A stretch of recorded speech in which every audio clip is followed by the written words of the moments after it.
Hello, my friend. Welcome back to this series of videos that I'm putting together to help you understand what's going on around trauma. It can be childhood, it could be stuff we know about, it could be hidden, it could be new to you or stuff you've been working on for years. But yeah, join me today. What we're going to unpack is the freeze reaction, sometimes called the camouflage reaction. So we looked at pleasing as a trauma reaction in an earlier video, and we'll look at flight and fight in other ones. But today we're looking at freeze. And so just a reminder, these are our innate survival reactions. They're automatic, they're instinctive, we don't get to choose them at all. How we react varies for a number of reasons. It can be the nature of the trauma we're in or experiencing. It might be attack or neglect. Our birth order is significant. Genetics are significant. So we don't get to choose how we react to the stress or the trauma we've had in our life. I'm very much a kind of freeze and please person. That's, we can be a hybrid, by the way, not just one of those reactions. And we can be a mix of, two or three. But it's not something we choose. It's just an automatic reaction. So freeze or camouflage. Now, if we're in a dangerous situation, we're in a threatening situation and we can't run, we can't do flight, we can't fight back, we can't resist. It's futile to resist. In fact, resisting can be counterproductive. Resisting can make it worse. Then what's our automatic survival mechanism going to do? Well, it'll shut us down. We'll go into freeze. We go into camouflage. Think of an animal like playing possum. Apparently if a bear's, coming up to a possum, it will play possum. It'll play dead. It will shut down everything. And maybe the threatening bear will just ignore it. And so it can be quite effective. Shutting down, numbing out, dissociating, and we're going to unpack more about the symptoms around all this. But just to understand at first that your body-mind is not doing a bad thing. It's doing an automatic thing that's helped humanity survive for millennia. So just understanding in that compassionate way. Maybe you notice this part of you, maybe you're familiar with this. High stress, trauma, danger, shut down, freeze, go into that numbing out. So the essence of it really is a kind of a giving up. Oh, I can't run, I can't fight back, so I give up. So there's sort of this collapsing in on self. And that can show up later in symptoms like we just want to hide, we isolate ourselves, we can be quite socially distant, we can be a bit of a hermit, avoiding people, we can avoid attention, even in work or something like that, we can avoid achievement, we can have a real problem putting ourselves forward, being a bit of a couch potato. Just to understand that dissociation is really shutting down the right-hand side of the brain. So it's a way of getting away from the feelings, the strong emotion. We're shutting down, we're dissociating as a way of dealing with the threat, dealing with the stress, dealing with the strong emotion in the moment as a way of camouflaging ourselves.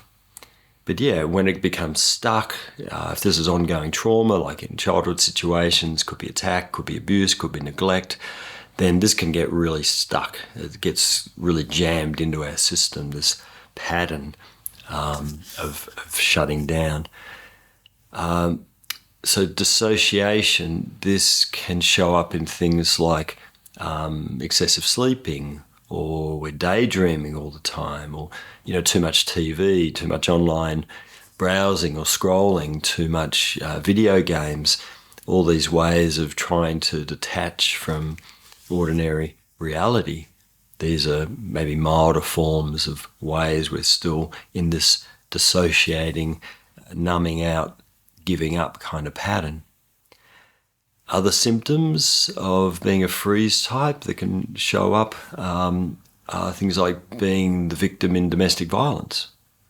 That can be very much a freeze response where we just can't act, can't do anything about it, can't get ourselves out of that situation.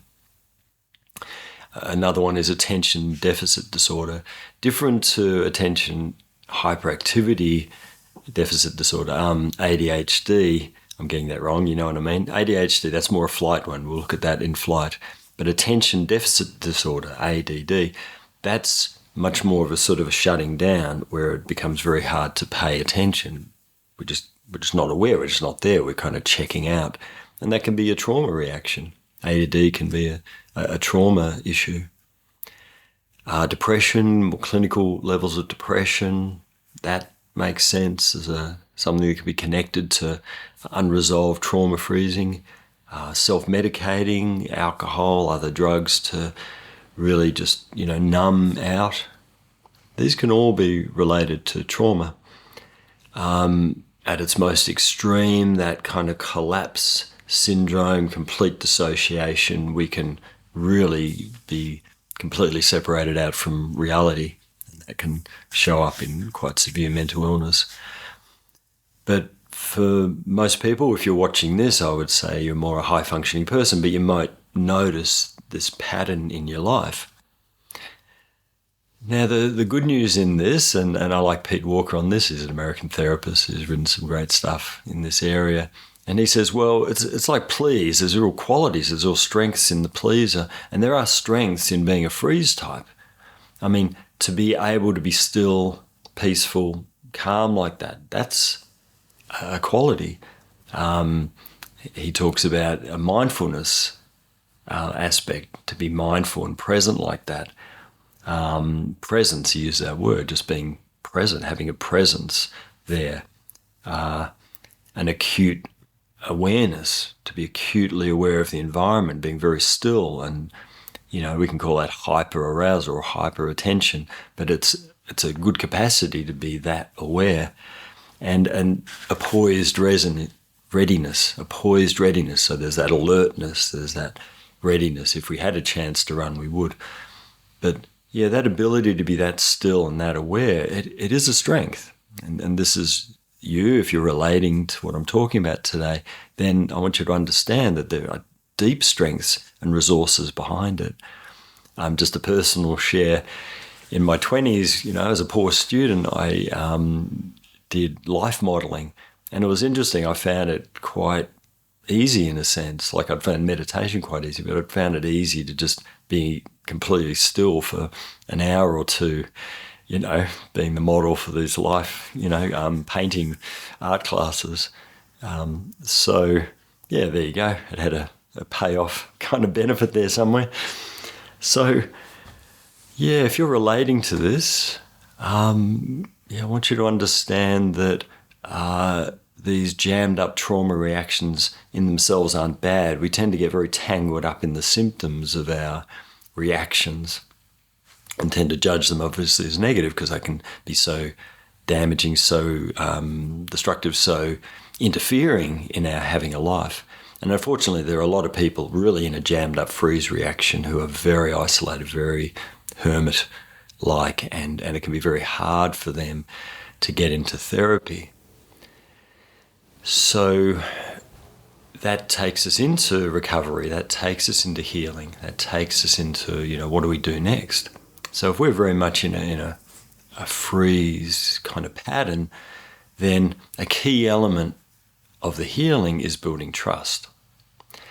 Building trust is about opening up to life, opening up to other people, opening up in a way where connection can form again, where those connections have been so negative, those experiences have been so negative, obviously there's such a destruction of the child's trust that it's quite the thing, isn't it, to build trust again.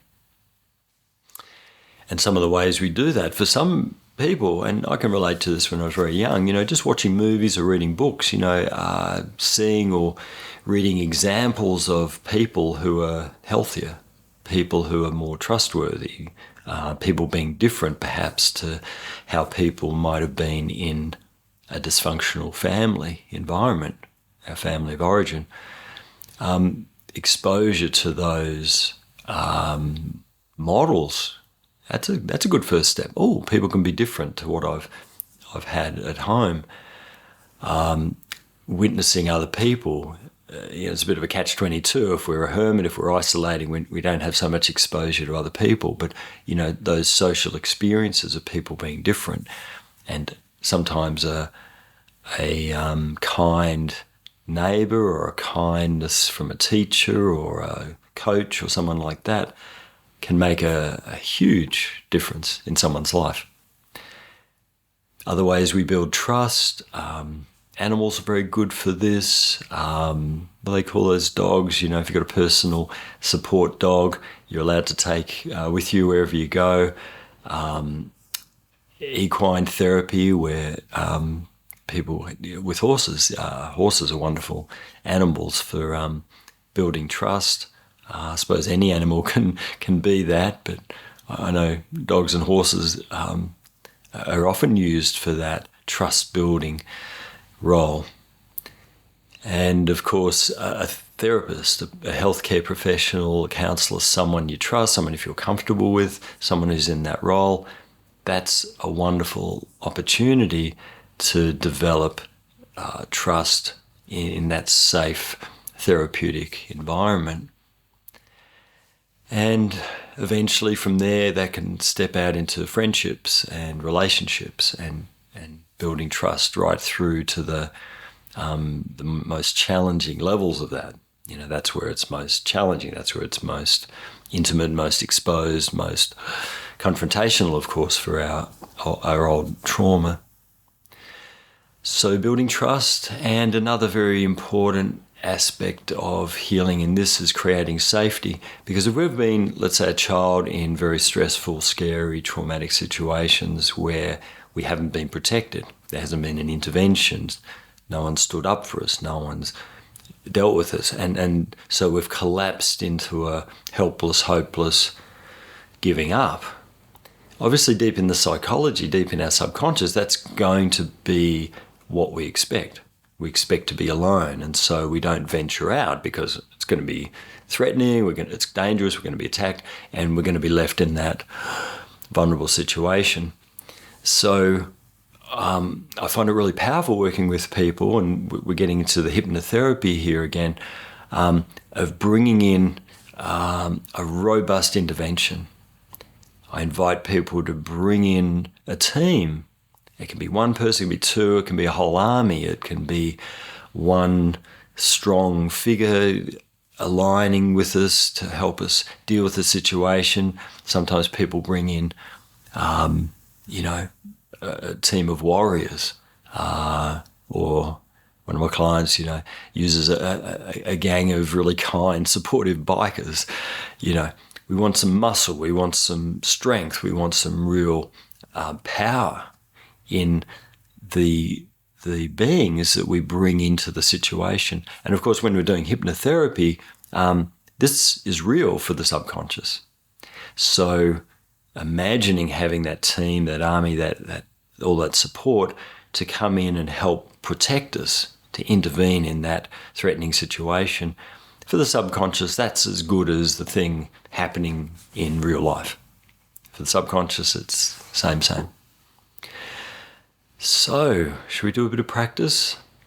I'd invite you to come into process with me now, and you can close down the eyes if you're comfortable to do that, and just dropping in. We've been talking a lot about trauma and stress here, so probably there's a part of you that's already stirred up. If that's of relevance for you, he or she might be already quite present. So as you drop in, I want you to notice in the body, in the mind, in your feelings, a part of you that might be calling out for help right now. A part of you that you're noticing feeling trapped or collapsed or in a hopeless, helpless situation, maybe curled up in a corner somewhere. So you as the greater you, the adult you, getting a sense of this traumatized part of you. And the first thing I want you to do is to assemble a team. 1, 2, a dozen, 100. You bring in a team of supports, people who love you, care about you. It can be people you know in your life. It can be people you just imagine now. And not just people, it can be animals too. You can bring in your totem animal, power animals. I know someone who loves to use an African elephant here, the power, the strength of that. You can bring in spiritual beings. You can bring in angels and other spiritual forces. Whoever and whatever you want to feel comfortable and secure. And just in your imagination, feel the presence of that team around you, supporting you as the adult. Feel it, see them, notice their caring, concern, their kindness, their strength, here to help you now. And now let's go to the intervention. March in there with your team and do what is ever required to protect that child. Defend that child, protect that child. Fending off whoever, dealing with whoever or whatever the threat is. Don't be concerned if there's some violence in this, because often it needs to be a robust level of force here. But keep going. Bring that team in. They'll deal with whoever needs dealing with. And notice how the child's responding. Notice how this part of you is responding. Let me know when they're safe. Well, you can't let me know right now. That's what I say to people in the room.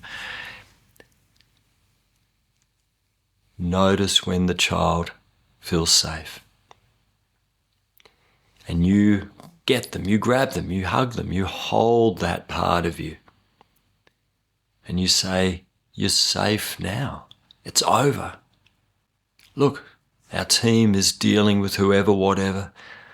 But that's over, that's past. The threat is gone, the danger is over. You're safe now.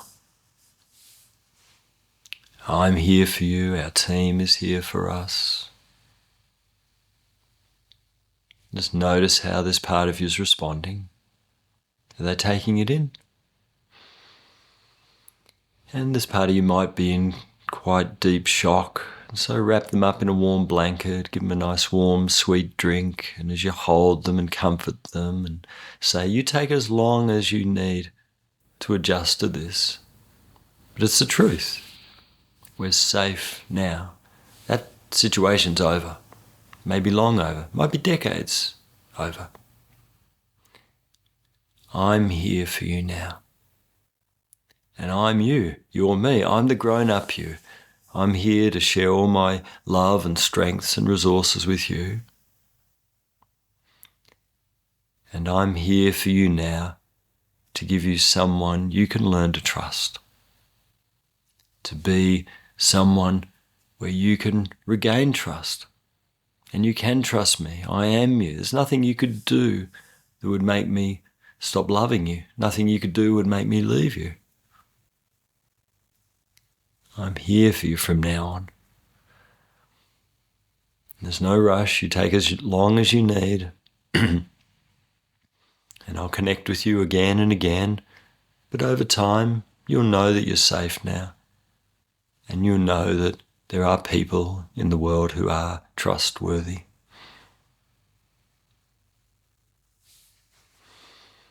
So just acknowledging this part of you, notice how he or she's feeling now, looking now compared to before.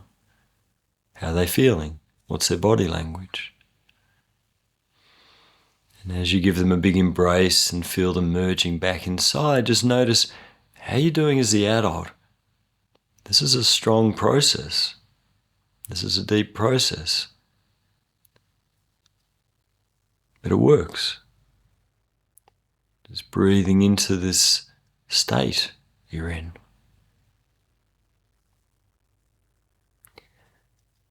And gently, as you bring your awareness back into the space, soft eyes opening when you're ready.